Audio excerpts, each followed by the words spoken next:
그리고 이런 가운데 민주당에서는 할 수 있는 모든 카드를 다 꺼내서 여권을 압박하고 있는 그런 상황입니다.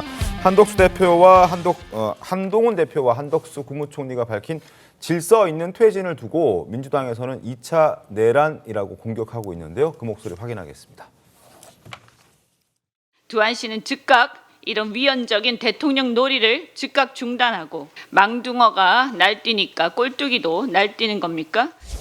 두한 씨의 내란, 전두환 자꾸 그때 떠올라요. 좀 웃을 일은 아닌데 우연 같긴 하지만 두한 씨의 반란에 대해서도 엄정한 책임을 물어야 될 것 같습니다. 대통령 놀이에 중독된 한동훈 대표에게서 노태우의 냄새가 강하게 풍깁니다. 네, 지금 국민의힘에서는 이재명 대표가 이러는 이유 다 있다 이렇게 주장을 하고 있는데요. 그 목소리도 들어보시죠. 이재명 대표의 남은 정치적 수명이랄까, 이게 이제 본인의 선거법 재판 사법 리스크 때문에 간당간당하기 때문에 좀 조급하고 초조한 것 같아요. 어떻게든지 빨리 해서 이재명에게 대선 도전 기회를 주는데 딱 그 목표가 맞춰져 있기 때문에 이런 국가적 중대사를 한 개인의 대권 도전 가능 여부로 그 접근한다는 것 자체가 좀 불순하다. 네, 아까도 말씀드렸지만 이 여권에서는 이재명 대표의 정치 수명 때문에 지금 시점을 앞당기는 거다 이런 얘기를 하고 있는데 여권 내부에서 지금 이런 주장 계속 나오고 있는 겁니까?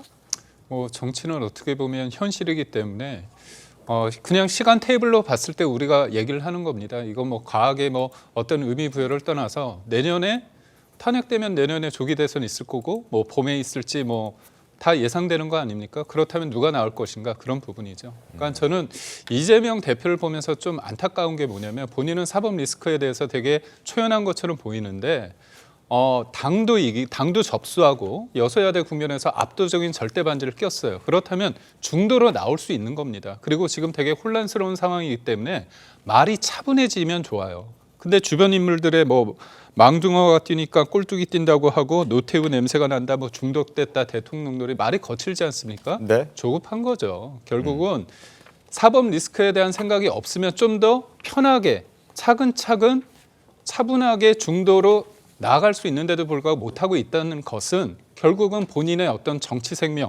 생존 본능이 작동하기 때문에 굉장히 거칠어지고 있다고 판단할 수밖에 없습니다. 알겠습니다. 자, 민주당의 공세 지금 점점 거칠어지고 있죠. 자, 이번 달 민주당의 계획을 저희가 그래프로 준비를 해봤는데요. 한번 보여드리면서 설명드리겠습니다. 자, 어제 지금 내란죄 김건희 특검법 발의했습니다. 이제 오늘 내란죄 상설 특검 표결에 들어가고요.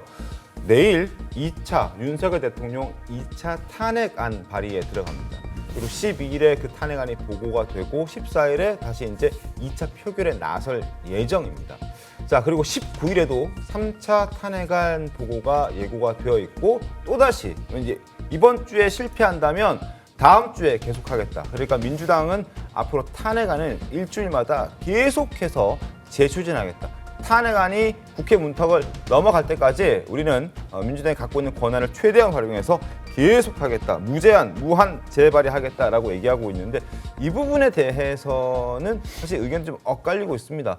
이 부분을 우리가 짚어봐야 될 것 같은데 저렇게 했을 때 민주당이 원하는 대로 효과를 거둘 수도 있겠지만 역효과가 나올 수도 있지 않을까요? 어떻게 보십니까? 저는 하루하루 정치는 생물이기도 하고 우리 국민들의 그 지금의 대한민국의 그런 대통령이 직위에 있는 거에 대한 분노가 더 커질 거라고 볼 수밖에 없습니다. 매일매일 지금 국회의사당 앞에서는 촛불 집회에 인원들이 늘어나고 있고 실제로 합법적인 방법으로 대통령 직무 정지를 할 수 있는 방법을 민주당은 최선을 다해서 수단과 방법을 가릴 수밖에 없는 정말 절체절명의 시기이다.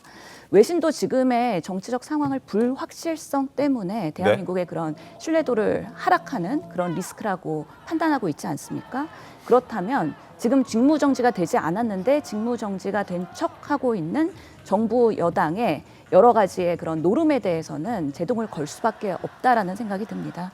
그런 면에서 민주당이 제1당으로서 해야 될 일을 하는 거라고 보이고요. 네. 실제적으로 정부 여당에서도 안정적인 그런 퇴진을 계획했다면 저는 그날 12월 3일 비상계엄 현장에서 한동훈 대표와 이재명 당대표가 악수를 하지 않았습니까? 네. 그렇다면은 여야가 만나서 소통하고 이 사태를 어떻게 수습할 것인지, 정말 임기 단축 개헌으로 갈 것인지, 안정적으로 이 마무리를 할 것인지에 대한 여러 가지의 노력과 소통이 있었어야 된다고 보는데 지금의 한 체제, 사실은 법적 근거도 없고 위헌적인 방식으로의 대통령 권한 이양을 국민의힘의 당대표가 받았다는 것, 그리고 지금 내란에 공모한 한덕수 총리가 마치 권한대항이 될 것처럼 지금 분위기를 만들어주는 상황, 이 상황에 대해서는 국민들도 분노할 것이고요. 야당은 브레이크를 걸 수밖에 없다라고 말씀드리겠습니다.